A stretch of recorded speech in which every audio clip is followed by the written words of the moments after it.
Hey, it's Game Hydro. We're talking about the new game Drift Action, which, despite the name, is not a racing game or a car drifting game. It's a roguelike sort of game, and we're going to go over some tips, tricks, strategies for this incredibly frustrating game.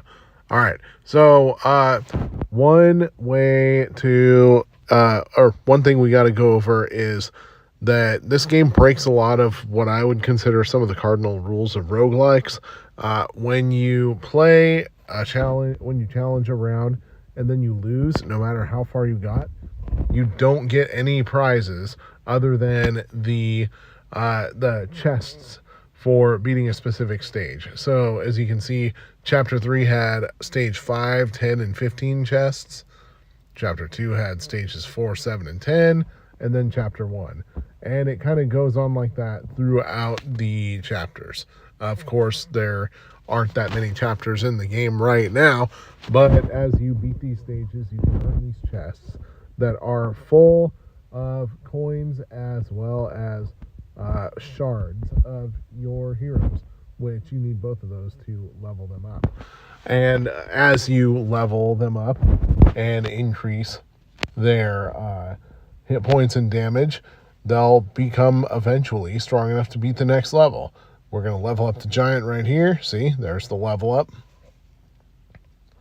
And one very, very important strategy to notate in battles is the artifact. Hit the artifact button, you'll see what that is.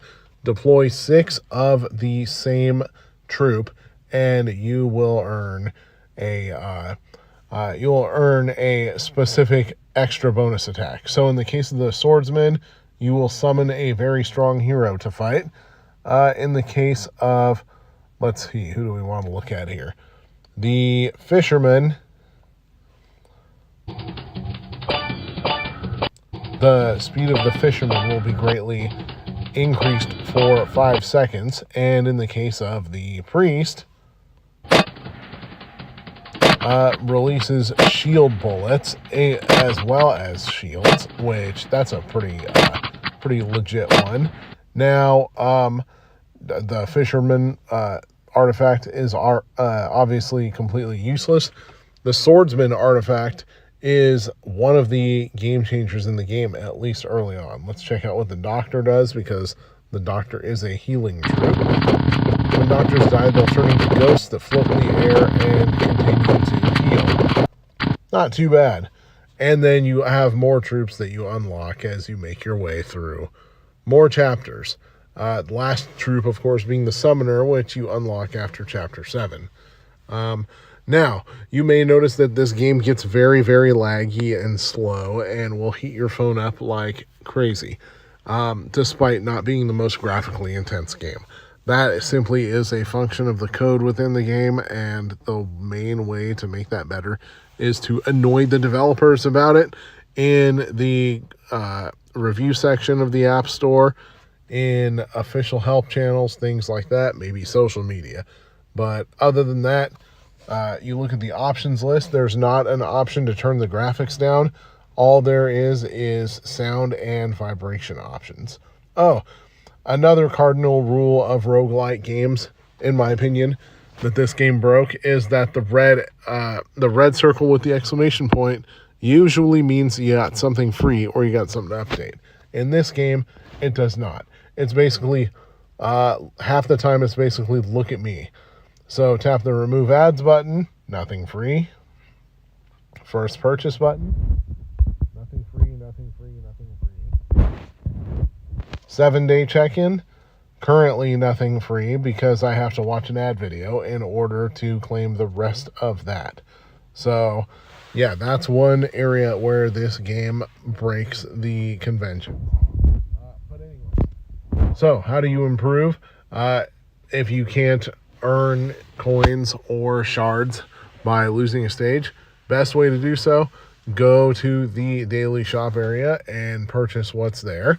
You do earn coins and diamonds as you go, so spend both of those. And don't be afraid to watch an ad video in order to refresh. Plus, you can get free diamonds. You get video ticket packs, which enable you to skip the ad video and still earn the bonus. In the chest shop, You can watch ad videos once a day for either the large chest or the giant chest. Or you can just hit it and collect it for free after a certain amount of time runs down.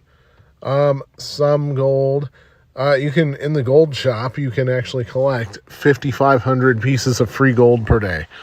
One piece of it is the completely free gold, 500. And then after that, you can watch ad videos up to 10 times for 10 more gold collections of around 500 gold. All right, let's go over some strategies within the battle itself.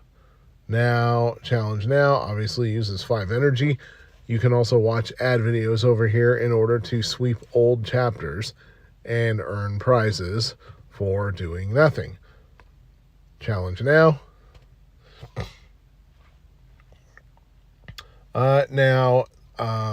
Okay, I don't like any of these, actually.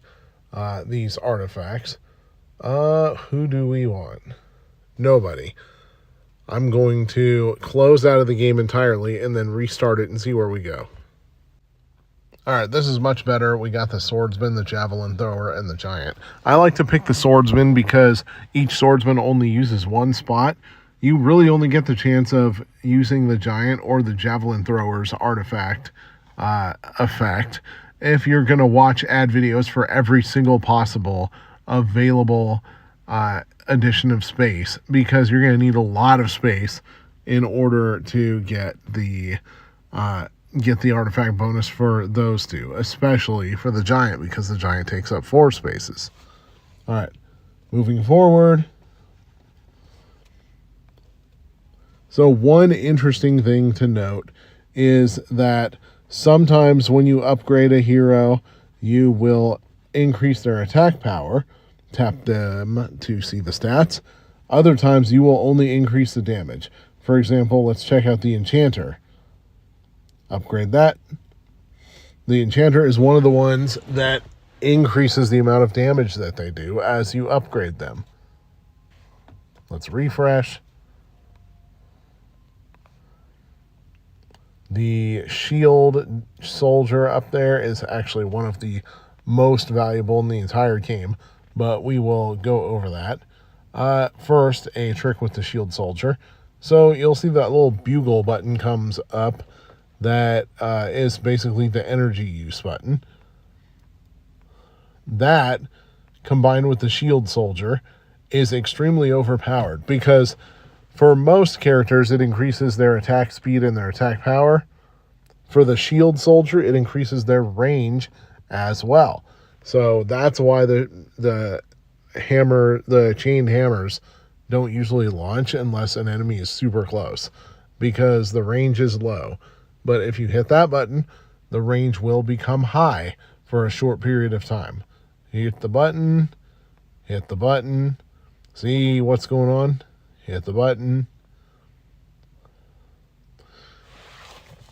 And those chained up hammers can be hugely valuable when it comes to warding off enemies.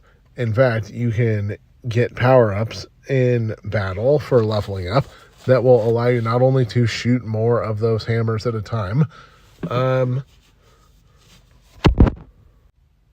don't remember where I was going with that, but the point is sometimes you will gain attack power, other times you will just gain health. Let's go for one more attack power boost though, and hit refresh. Now we got a new selection. The swordsman is an example of one of the ones that keeps the same attack power. So hit points 264, damage 66. Merge. Normally you don't want to merge them because that will make it harder to do the artifact effect, because it will be a slower road to getting 6, but I just had to do that to demonstrate. All right, see, 396 and 66. So same damage as before. Let's start this battle.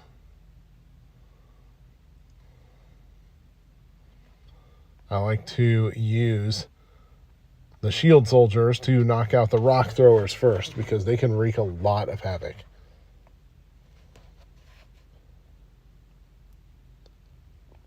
Now your level up screen upgrades follow the color palette of rarities. So green obviously is the most common, blue is uncommon, purple's rare, anything above purple is crazy. All right, next. Now, fishermen, even though they don't do damage, they're very important because they'll dig out more rubies or emeralds or silver or whatever the game wants to call it these days, because you'll especially see this on the level up screen. The naming is not consistent whatsoever.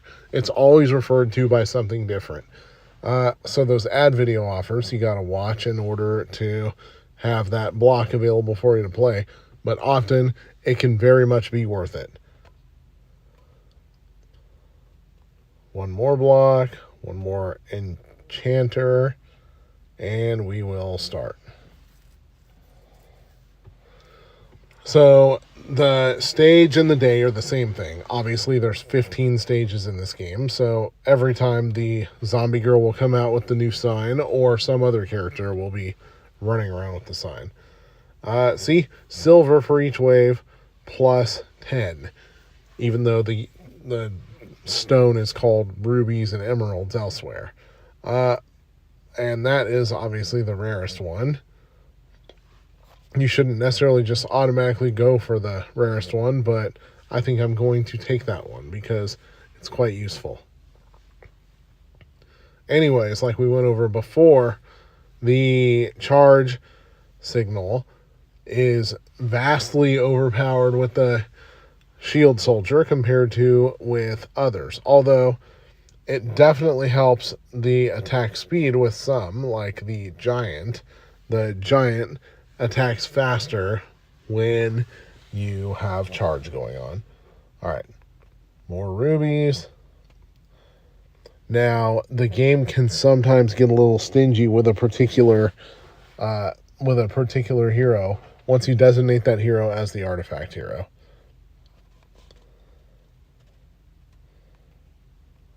One more.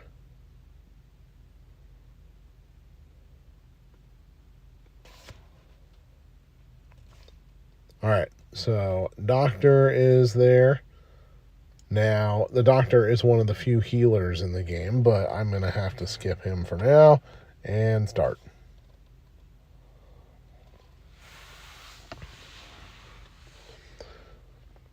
You can see the game is starting to get a little bit laggy right about now. Who do we want? I typically like power-ups that boost everybody, not just one type of hero. However, you can also refresh or choose all of the power-ups by watching an ad video with the options down there. Thankfully, they're pretty limited edition ad videos that go away for a whole day after you use them too much. All right, now we got rid of the shield guys, so we're just going to let the walkers come to us and let the energy bar kind of rejuvenate, because the energy bar can drain fast if you use it a lot, and it doesn't want to drain. It doesn't want to. Shield soldier knocks back targets. That's an excellent one.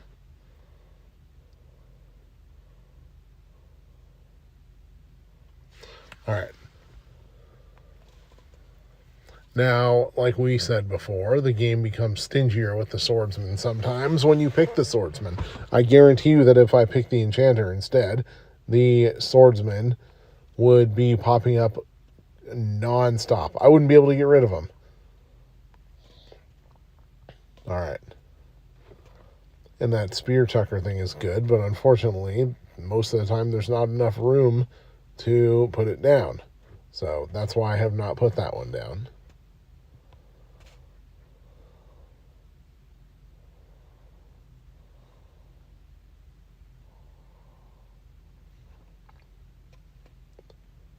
All right, so everything's pretty normal going here. We're going to let the energy bar build a little bit,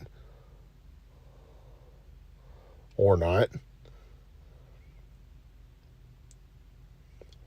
Sometimes you kind of just hit a difficulty wall. Now you can watch an ad video to revive at full hit points or skip. I'm a skip. No ad video here, surprisingly. But another thing that I did want to go over is that when you run out of rubies to use to rotate your potential upgrades between waves, a button will pop up that says 100% artifact. That means that you will not only reroll your upgrade items, but have a 100% chance of earning artifact items, which allows you to get artifacts much faster and more reliably than you would just doing it organically. All right, that's about it for now. Thank you for watching. If you got any tips that you want to see us go over, please leave a comment. Otherwise, like and subscribe. Like and subscribe. All right, thank you.